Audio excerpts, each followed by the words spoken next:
Yo, yo. All right, right, right. All right, right. Yo, all right, all right.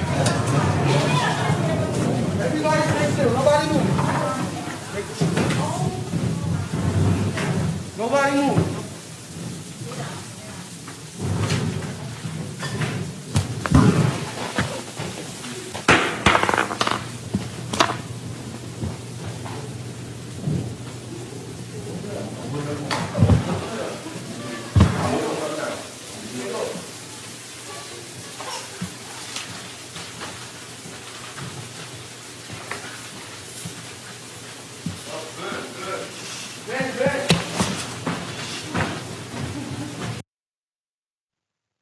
Yeah, we was robbed.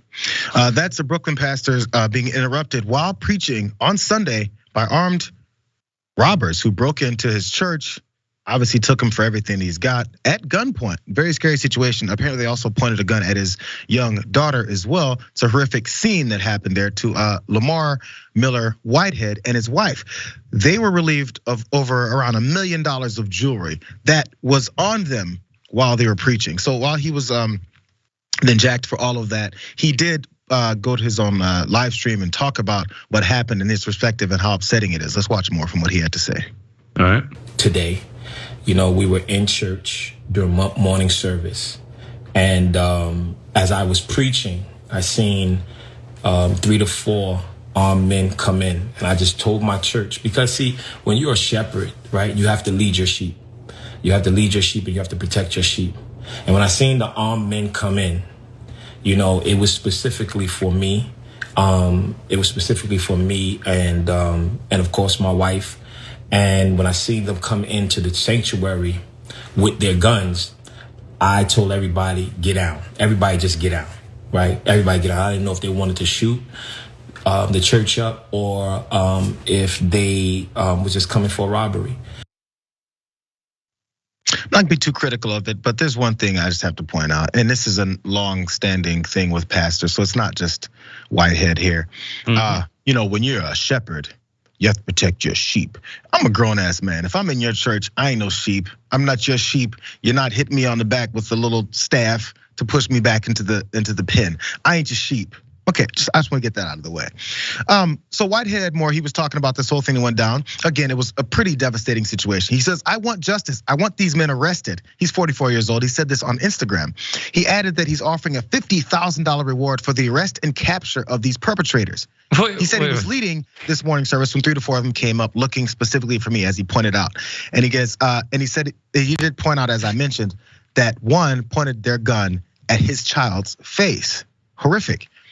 They took his watch, bishop's ring, and wedding band, is what he said. Feeling that Miller Whitehead had chains under his shirt, one of the men ripped my collar off just to get to my jewelry. Oh, that's the whole point. Miller Whitehead said that he felt he was in danger and would have been in a bad situation if he had resisted.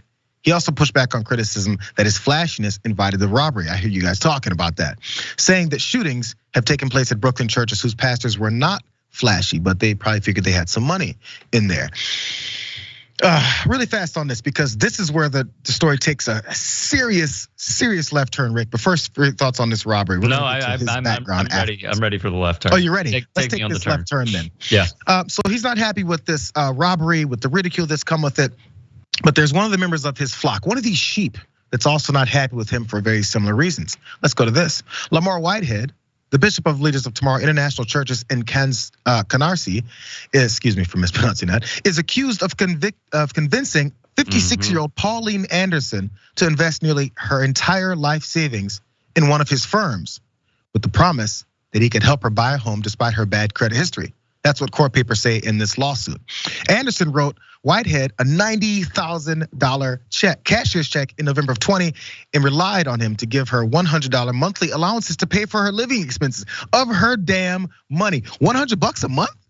Okay, after months went by in early of 2021, without the monthly payments or progress on the home purchase, Whitehead, the pastor, allegedly told Anderson, the 56-year-old sheep, that he was treating her investment as a donation to his then campaign for Brooklyn Borough President. He said he had no obligation to pay it back. There's more. On May 19th, text messages submitted as evidence to this lawsuit alleged that Whitehead told Anderson, and for the record, anything that was given to me as a donation, unless it's attached to a contract, I was making investments, that's what I do. So everything you give me is a donation for me until I tell you different, even though I told you different when it all went down. In July 2021, Whitehead apparently accidentally emailed Rashid, who's Anderson's son, a copy of a contract for a purchase Whitehead was making on a $4.4 million mansion in Saddle River, New Jersey. One more piece. The lawsuit claims that Whitehead used the $90,000 from Anderson as a down payment on the contract for that purchase, but public records show that the purchase never went through. So honestly, it doesn't really matter where he spent the $90,000. The point is that he took the $90,000, said he's gonna help this woman with finding a house since she can't really figure it out herself, but he just took it. But he's upset someone robbed him. Wow. Oh, one more part, Rick. Miller Whitehead grew up in Brooklyn and started the Leaders Tomorrow ministry after spending 6 years in prison. That's according to his online bio. He was convicted of identity theft and grand larceny. Convictions Miller Whitehead maintains were illegal. Yeah. Illegal convictions. Go ahead. Wow. Go ahead. Well. But Eric Bowling told us that people are leaving the church because of twerking. I'm sorry, now I'll go ahead. Can I respectfully, that wasn't a left turn. That was a roller coaster ride, my friend.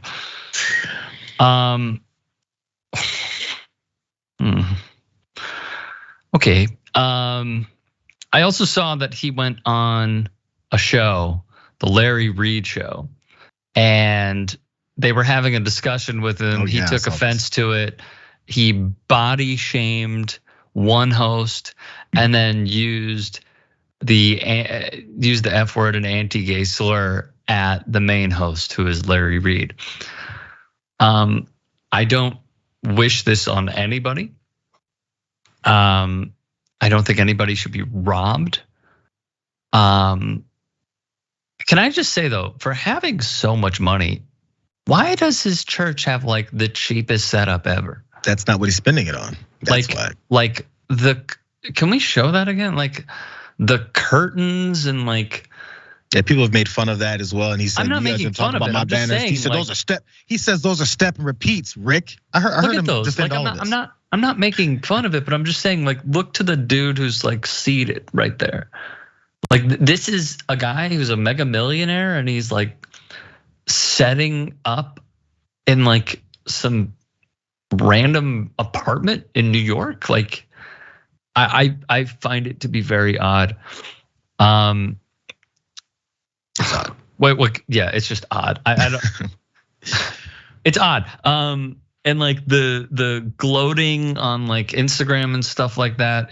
I'm not saying like you have this coming. No way, no how. People should be able to live however they want to live, but you will be a target if you continue posing with like Fendi suits and $1 million worth of jewelry. Like, you see what's going on in different parts of the country where people, because of the government's shortcomings, are getting desperate. Like, you see what's going on at like Walmart and Target. Like, I'm sure we've all seen this, where like, because folks are absolutely desperate, they are risking penalty by stealing stuff from these stores. Like, what unless you have top flight security, which clearly you don't. Like, what do you expect when people are this desperate right now? That's what I'm thinking. Well, and you screw people over, it kind of adds to the target. Again, no one's advocating for any violence or Never. robberies to happen to people. Never. You just have to be smarter and maybe treat people right. Again, these are all things he says he's denying that happened, but we're seeing the lawsuit. We'll see where that goes.